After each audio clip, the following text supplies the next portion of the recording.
Hello, and welcome to a new Sleepscape episode. From time to time, it's common for us to revisit certain memories from our past that make us feel calm and happy. People call these time journeys nostalgia.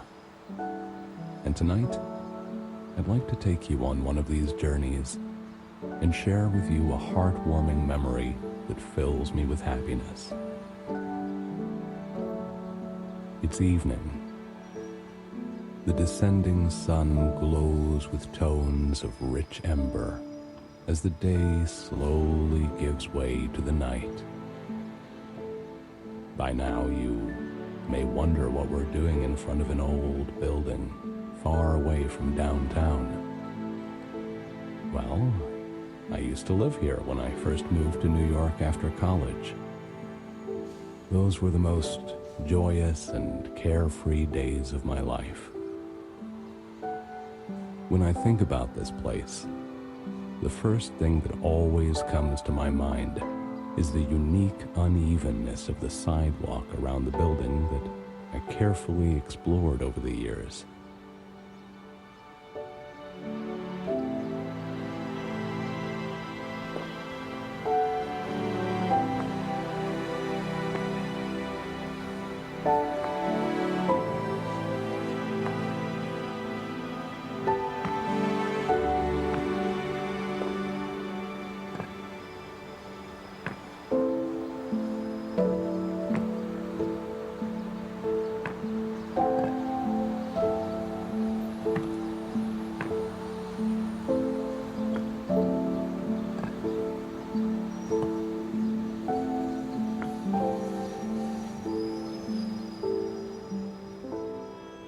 You see these slabs in various tones of sand, rose, and gray? 4 slabs exactly between the mailbox and the Johnny pump. Let's color them.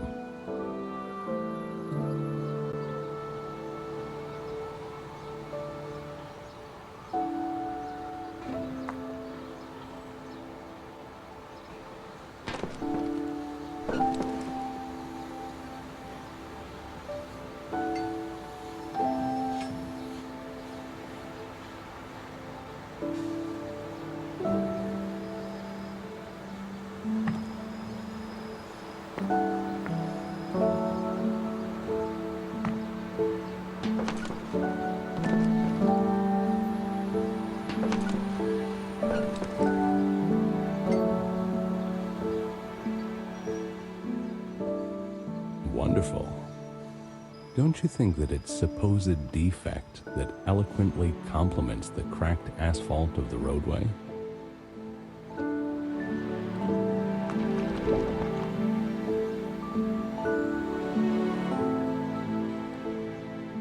Oh, it certainly does. And the bent sewer grate bars make the picture complete.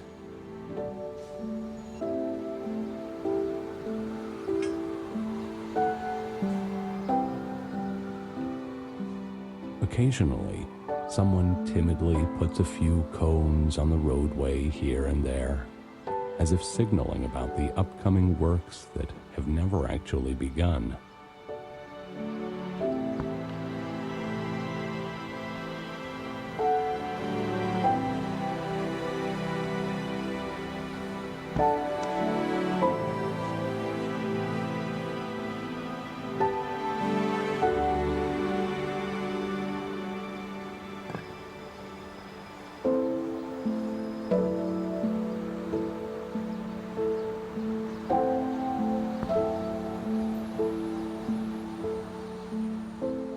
There was a lovely lamppost with a few road signs standing on the corner of the street.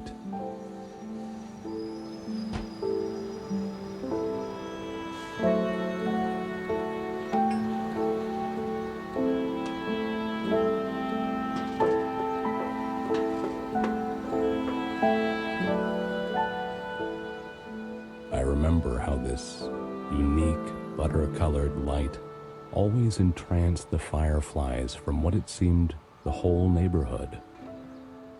Let's turn on the rest of the lanterns.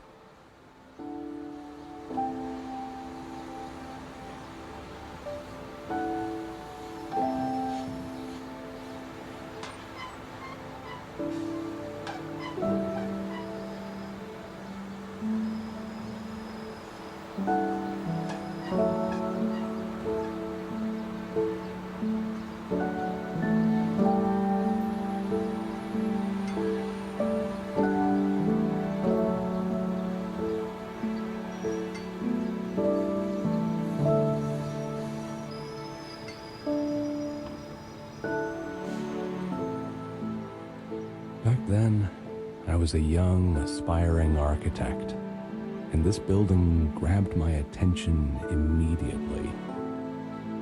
It was the only building in the neighborhood that had coins. I bet you don't even know what a coin is.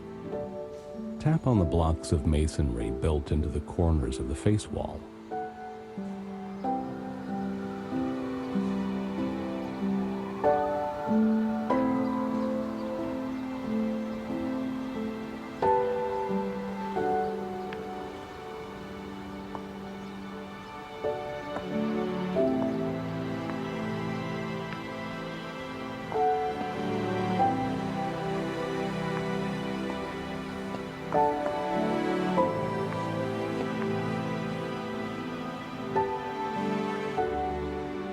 Here we go. These things are called coins. You can work as an architect now. Now, another thing that caught my attention was the wooden cornice, which was so unusual for building in New York.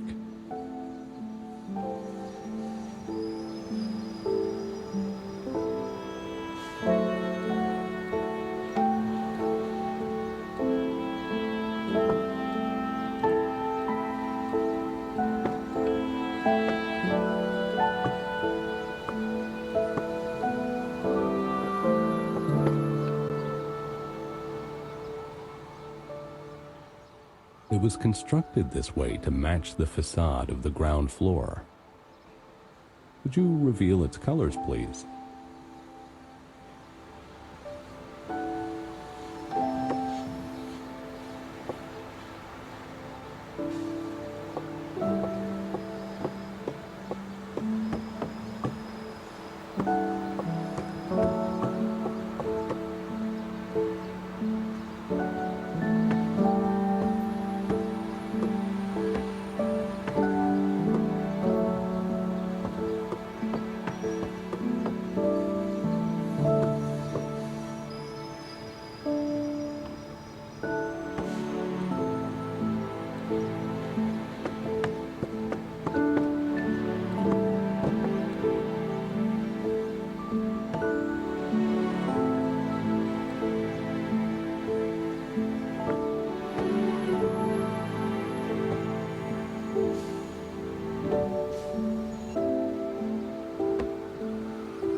Thank you.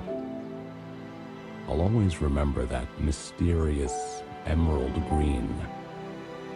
And if I'm not mistaken, even the garbage container was painted the same color. Let's check it.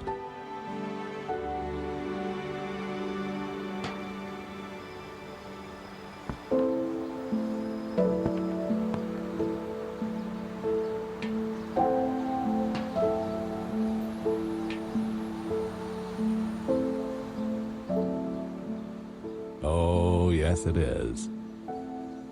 One day, Mr. Pizzorno decided to replace some of the exterior boards that had gone rotten.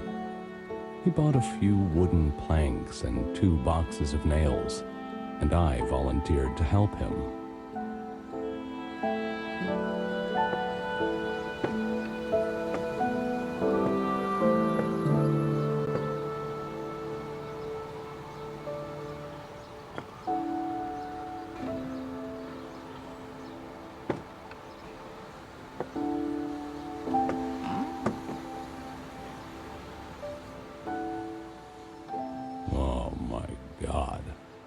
What an ordeal it was. And neither of us had done any carpentry in our entire lives. We spent the whole day measuring off, cutting, splitting, fitting, over and over again. We cried, we laughed, we prayed, we swore. At the end of the day, we were so exhausted that we left the rest of the planks and the empty boxes outside. They reminded us of our unsuccessful venture for the whole week until we threw them away.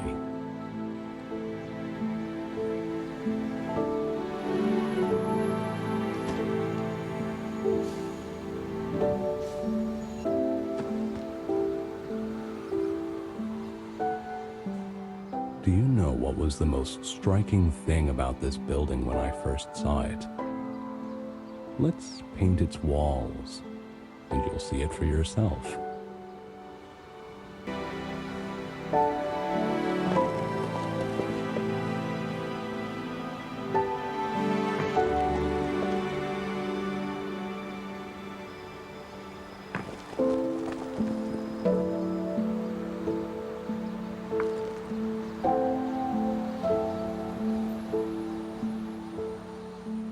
Yes.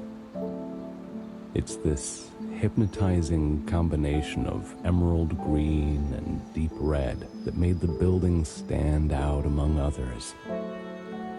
This, and the graffiti of a corgi dog, of course. Sadly, the paint is chipped away in some places. Can you spot all of them?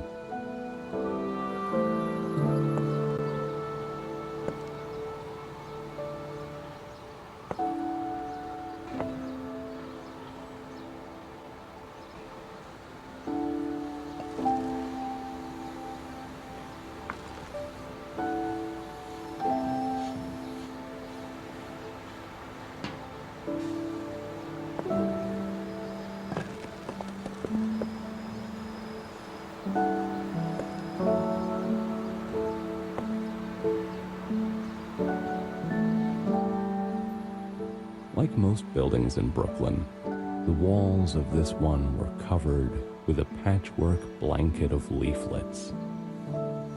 New leaflets seemed to appear every day, and it felt like you were scrolling a never-ending Facebook feed with new posts added regularly.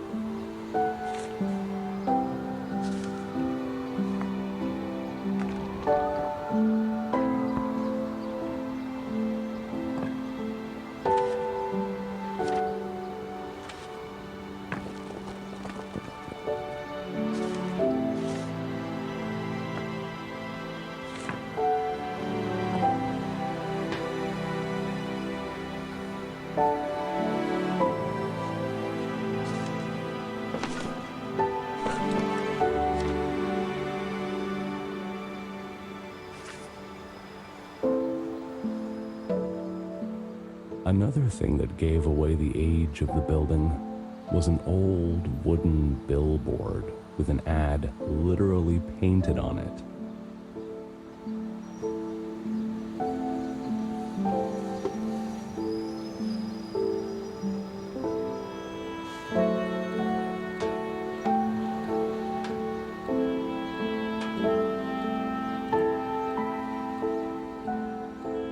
The building roof was crowned with one of the most New Yorkish things, a water tower.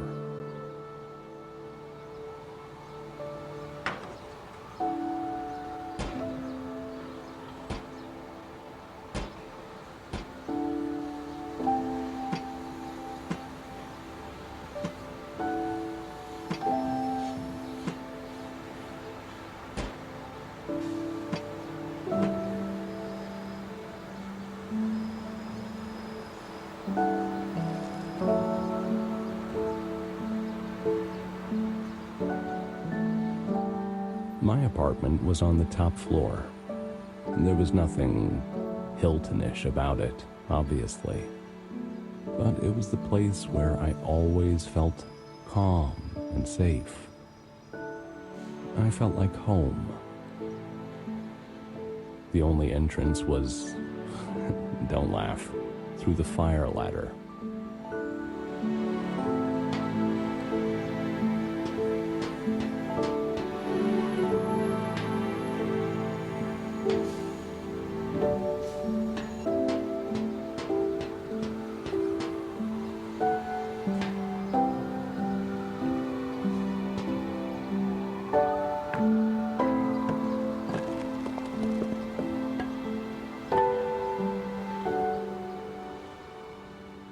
However, the ladder wasn't the only tricky thing on my way home, especially in the evening. It was the bricks scattered around by the workers from the construction site nearby.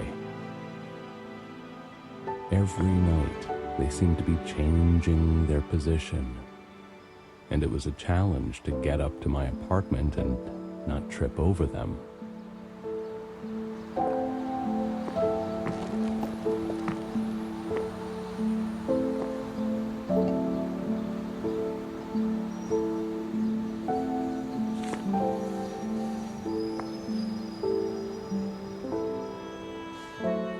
Underneath the ladder, there was a garbage bin.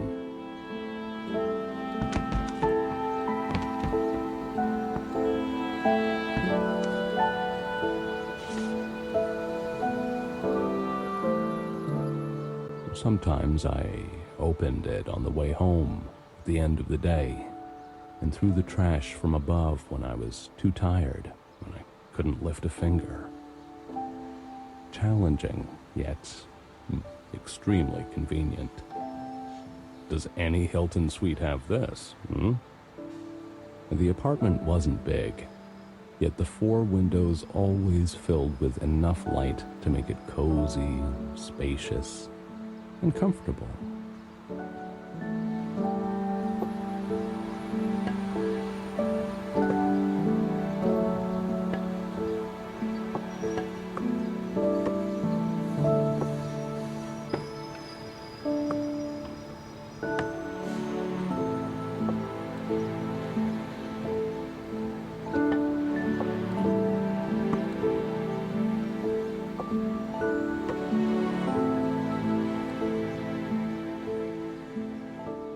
Speaking of comfort, it also had aircon that technically never seemed to be working, unlike Mr. Pizzorno's.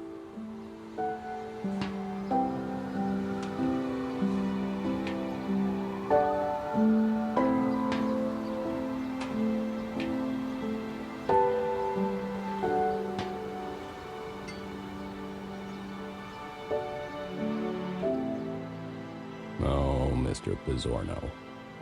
What a wonderful man he was. He ran a nice cafe on the ground floor, famous for its espresso and Italian pastry. I remember its window always half hidden by an old canopy.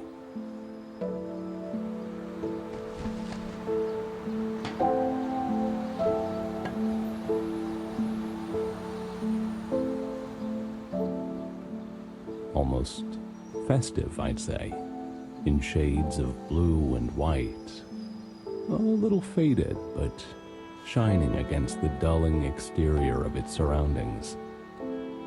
There was also a small bench underneath it.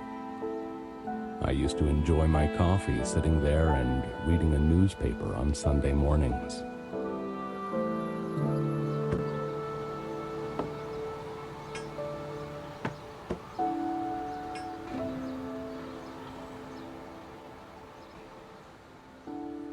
Sometimes I could spend the entire hour entranced by the ballet of the rustling leaves borne by the chilly wind.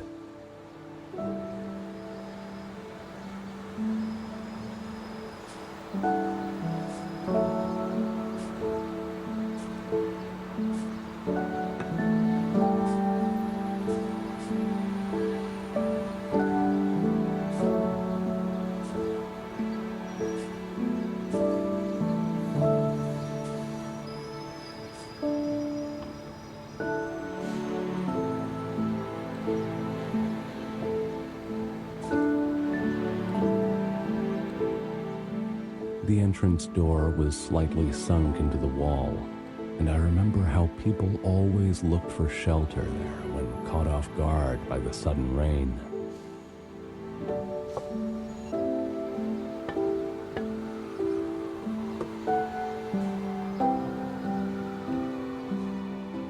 There was a small wooden sign above it, so old and so small that you could barely see what was on it from the other side of the street.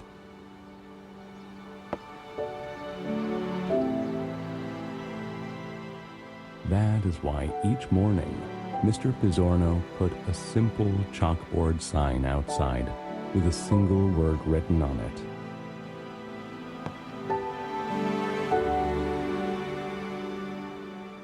I always found it too laconic for the expressive Italian Mr. Pizzorno was. I had been living here for 3 years before I got a new job in an international architecture firm and had to move to London. It's been 20 years since I left it, but I always recall with warm feelings the calmness, settled way of life, and sincerity peculiar to that unique place out of downtown. Sometimes I wish I could come back to that time, at least for one morning. Reach for the cold metal handle hidden in the shadow of the doorway. Enter the cafe. Exchange jokes with Mr. Pizzorno. Order a cup of freshly brewed espresso and enjoy a friendly chat underneath the old blue and white canopy. I hope you've enjoyed this nostalgic journey. Now it's time to snuggle up in bed, put everything aside, and try to revisit the most comforting and touching moment from your past that will fill your heart with warmth and calmness, and drift off into a peaceful sleep.